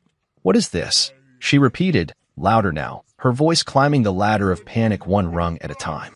I slid the envelope across the island counter toward her. She didn't move to take it. So I opened it myself and laid out the contents like tarot cards. The screenshots, text messages between her and Camden, date-stamped, time-locked, hotel receipts, dinner reservations, selfies from his phone, pulled from the cloud by a friend of mine who specialized in digital recovery. I wasn't just guessing anymore. I had the entire timeline. Then came the revised trust documents. The will update. The power of attorney paperwork that she had tried to forge, disproved by notarized statements and timestamps. And finally, the annulment agreement. Noelle stared at it all as if it had materialized from another world. You went through my messages? I stared back. You left your iPad unlocked. And your grandmother with eyes wide open. Her mouth parted, a comeback almost born, but nothing came. She looked at Dolores, who hadn't lifted her eyes from the newspaper. No, this is insane, Noelle said, her voice cracking now. You're taking her side? Dolores turned a page. My side? You left me with a note and a bottle of supplements, Noelle. That's not a side. That's abandonment. Camden tried to insert himself again. Okay, this is all getting weird. Babe, maybe we should just... Don't call her that, I snapped, my voice low and sharp. He flinched, visibly. Good. I turned back to Noelle, steadying myself. You said you wanted me to experience caregiving. I did, but not how you planned. Dolores wasn't the one who needed taking care of. I was. Noelle's hands trembled now, reaching toward the documents like they might rearrange themselves if she just flipped them fast enough. What do you want from me? She asked. I met her eyes, and this time, I didn't blink. Nothing. I want out. Camden laughed again, smug. So that's what this is about? Some revenge breakup to her. I slid a second envelope across the counter, this one addressed to him. A printed draft of a restraining order, already in motion. Names, dates, witness statements. His face fell when he saw it. You stalked my wife, I said, while we were still legally married. Shared hotel rooms. There's enough here to keep you busy for months. He took a step back. You're bluffing. You're free to test that theory, Dolores said, finally folding her paper and looking up at him like he was a poorly written character in a play she didn't enjoy. Noelle shook her head, tears forming now, but they didn't move me. Not anymore. You're ruining everything, she hissed. You ruined everything, I said, not angry. Just done. And now, you don't get to narrate it. I could see it in her face. That quiet horror of someone who had always controlled the narrative, realizing for the first time that the audience had turned. Dolores rose from her chair, elegant and slow, and walked to my side. She looked at Noelle and Camden with a kind of cold majesty I hadn't seen before. You may leave now, she said, voice regal and final. And take the trash with you. They stood there a moment longer, but it was over. They knew it. Camden turned first, muttering curses under his breath. Noelle lingered, her lip trembling, but eventually she followed him out the door. When the silence returned, it felt earned. Dolores looked at me and raised her cup. To clarity. I nodded, something loosening in my chest. To the end of pretending. And then, for the first time in years, I felt like I could breathe. Fallout isn't always loud. Sometimes it comes in whispers. In the tight, calculated silence that follows a public collapse. In this case, it started online. The morning after Noelle left with Camden, storming out like she still had the moral high ground, her Instagram lit up with curated sadness. A black and white photo of our wedding day captioned, "Some chapters end before you're ready." A carousel of soft-lit images featuring her alone on beaches, holding coffee cups with that faraway, wounded gaze. The comments poured in. You deserve better. He didn't know what he had. Sending love and light, Queen. She played it perfectly. Cryptic but dramatic. Her parents followed suit. Her mother sent out a group text to family and mutual friends. Jonas has been manipulating Dolores in her old age. We fear elder abuse. Legal action may be necessary. Her father called me a gold digger in a voicemail that was more slurred than coherent. I didn't respond. Not to the texts, the posts, the thinly veiled attacks. I didn't clap back, didn't release screenshots, didn't post my side of the story. Not because I didn't have one, but because I no longer needed the validation. Dolores, however, had other plans. She called me into the study 2 days later. It was a cozy room, tucked at the back of the house, bookshelves crammed with mysteries, an old record player humming soft jazz in the corner.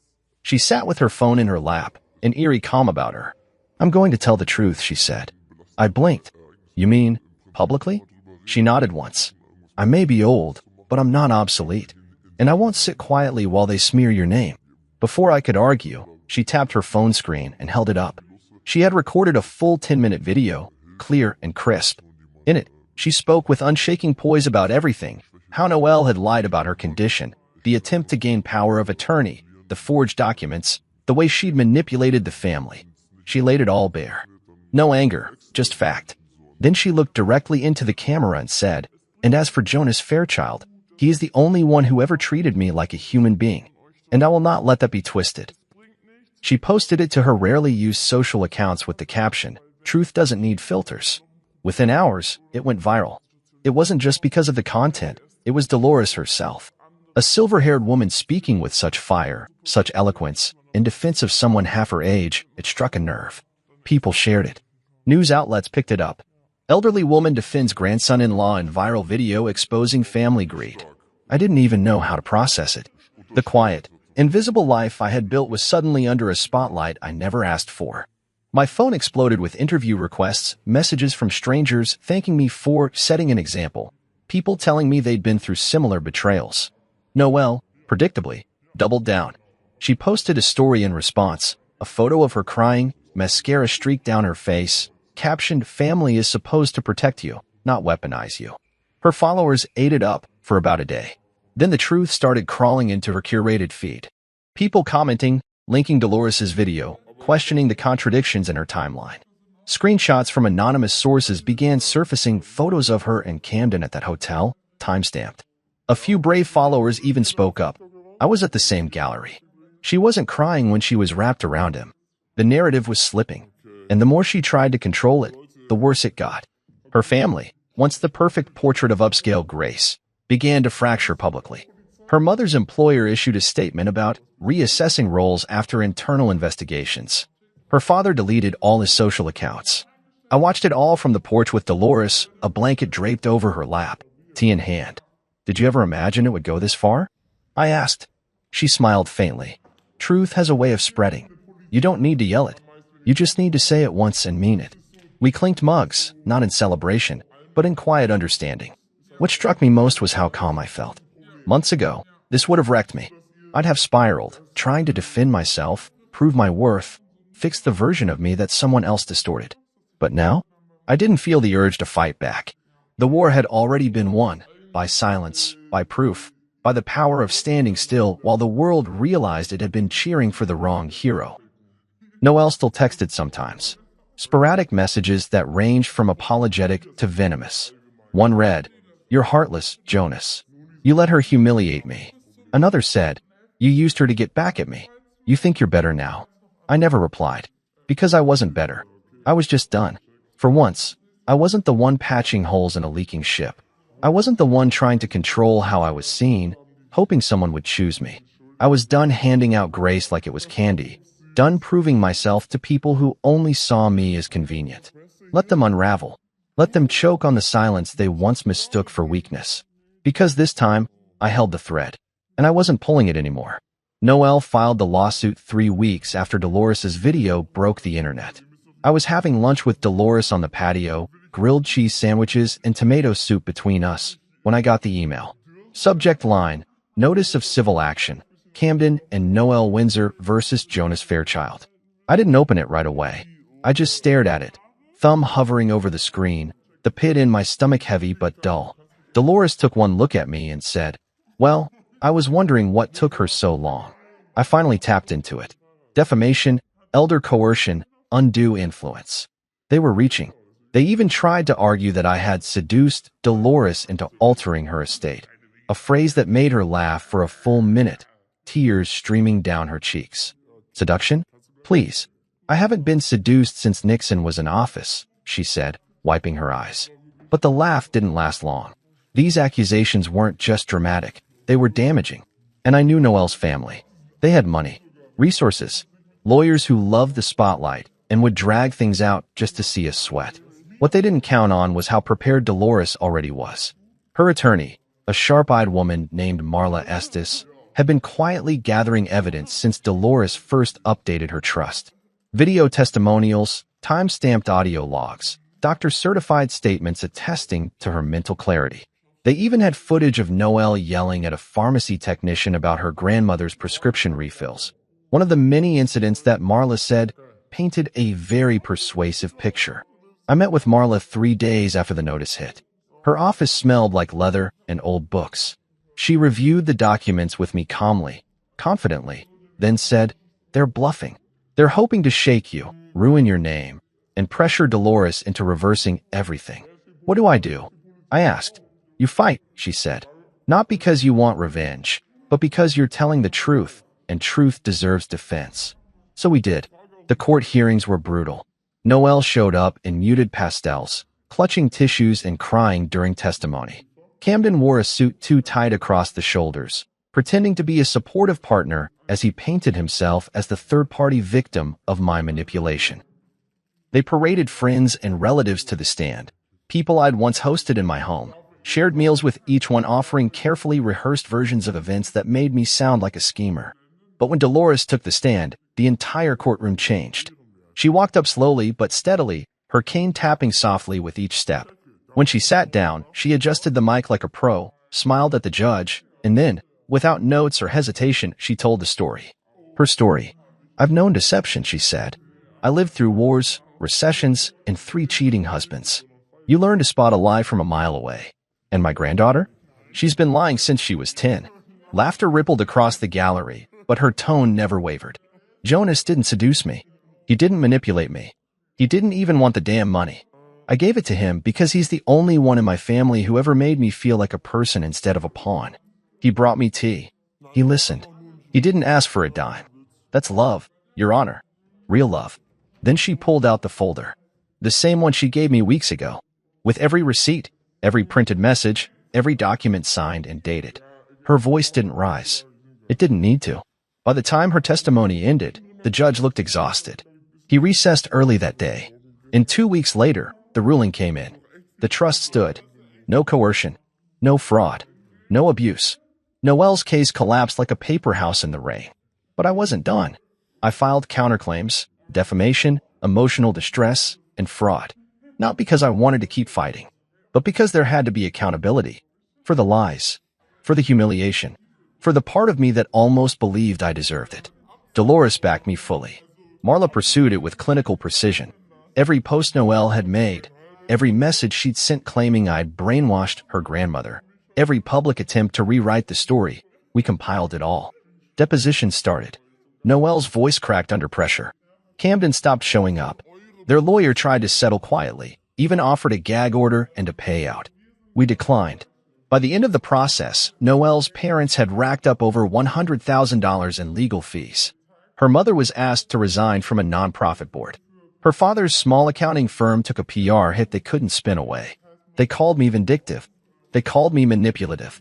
I didn't care. This wasn't vengeance. It was clarity. It was closure.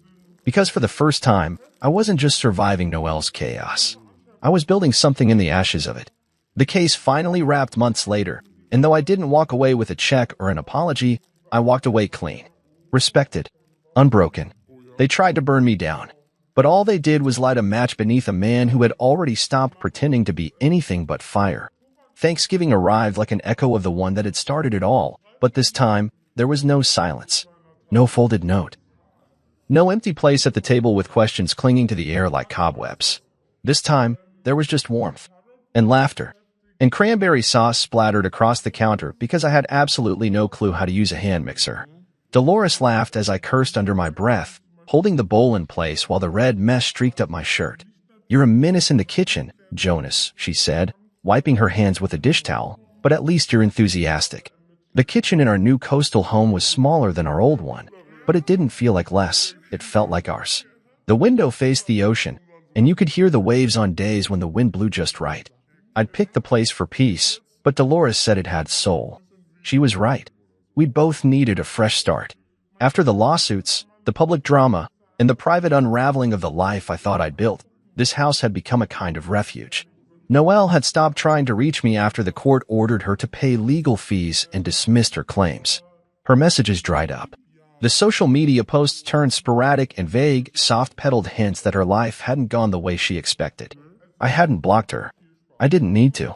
She no longer had access to anything that mattered. The nonprofit had been Dolores's idea.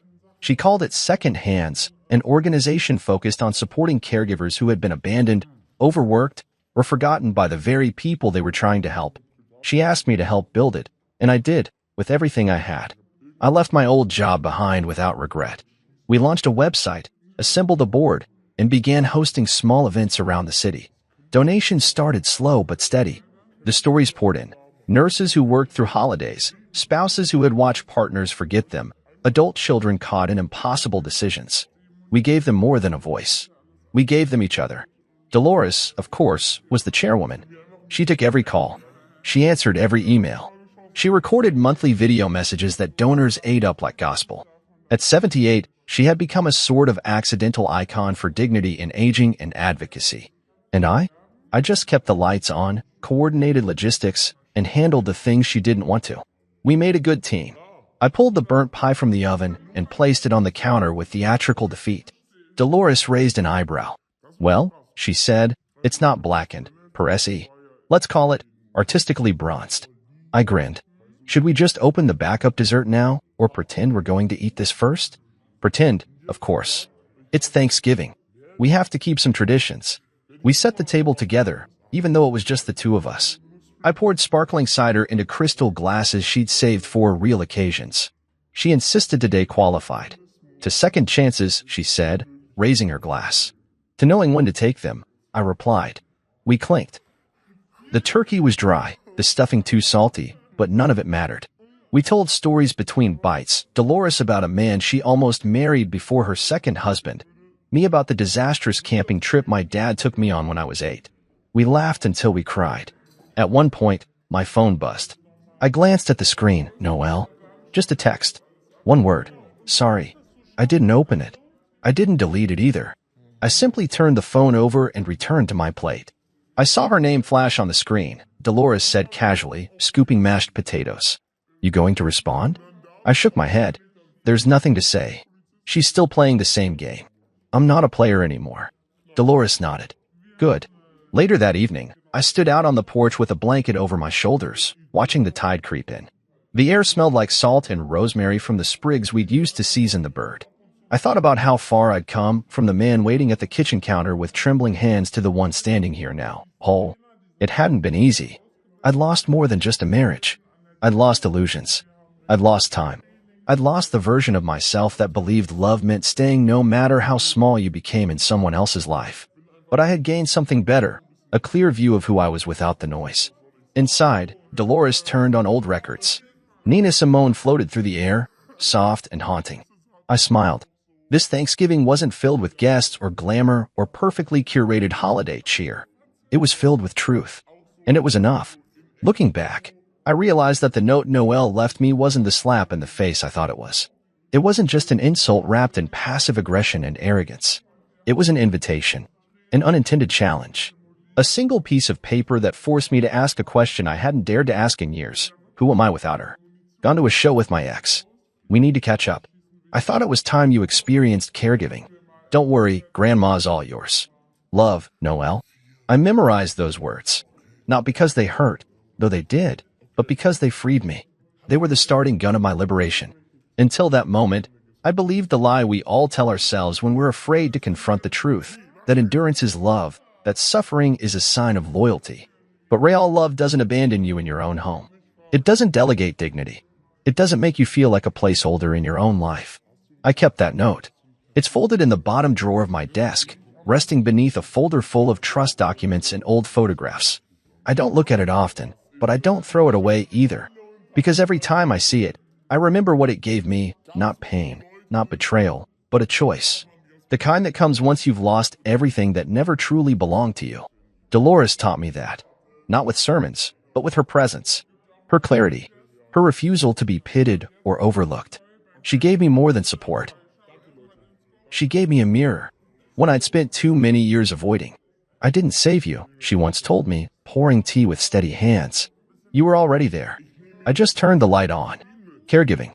It's funny how that word used to terrify me. I thought it meant giving yourself away, sacrificing freedom, losing your time, your energy, your identity. But it doesn't. Not when it's mutual. Not when it's real. Caregiving, I've learned, is just another form of love. Not the kind you shout about on rooftops or turn into Instagram captions. The kind that happens in silence, in patience, in cleaning out a medicine cabinet or holding someone's hand at the doctor's office. It's showing up, even when there's nothing glamorous about it. Noelle never understood that. Her version of love was performative, transactional. She loved the idea of being seen as someone who cared. But caring? That's a different story. That takes depth, stillness, surrender. And Noelle didn't do surrender, only spectacle. In the months since everything unfolded, I've learned to measure love differently. Not in grand gestures, but in consistency. In quiet mornings with no tension. In shared laughter over burnt toast. In knowing someone sees you and still chooses to stay. Dolores stayed. She didn't have to. She could have taken her trust, her money, her dignity, and built a fortress around herself. But she let me in. And in return, I showed up. Day after day. Not because I owed her, but because she deserved it. Because I did, too. Sometimes we sit out on the porch and talk about everything and nothing. She tells me stories about her youth, some sweet, some scandalous. I tell her about the nonprofit and the calls I get from people across the country who feel seen for the first time. We don't talk about Noelle much anymore.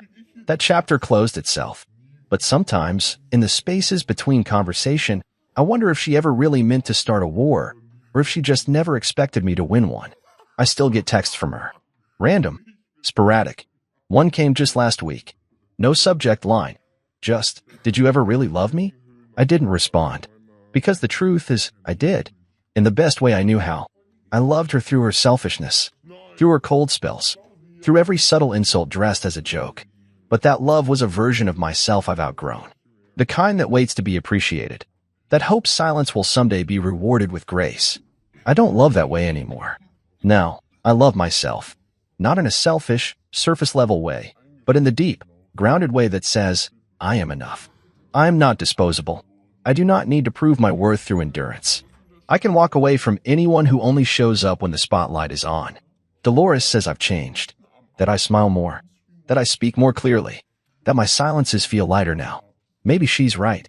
Or maybe I'm just finally living as the man I was always meant to be. Sometimes, people ask me if I regret it. The marriage. The years I spent with Noelle. The breakdown of what was supposed to be a forever kind of love. And I always tell them the same thing. No. Because it brought me here. Here is a modest home by the coast. A mug of tea warming my hands. The faint sound of jazz playing from an old speaker. A handwritten thank you card from a single dad in Ohio who said our nonprofit saved his sanity. Here is peace. Here is clarity. Here is a love that's quiet and fierce and entirely mine. And in this quiet, I finally understand what care really means. It's not what you give up. It's what you choose to give freely. And the moment I realized that was the moment I truly became free.